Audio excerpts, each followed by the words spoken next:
A light magnitude 3.3 earthquake occurred in the Aegean Sea near Kasos Island, Greece, in the early afternoon of Wednesday, April 23, 2025 at 3:57 p.m. local time, GMT+3. The quake had a very shallow depth of 18 kilometers, 11 miles, and was not felt, or at least not reported so.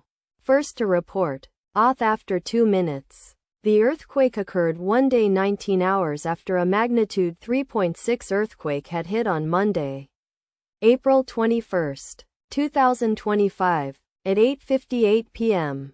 GMT+3 local time, in 64 kilometers, 40 miles, distance to the west. Data source from Volcano Discovery.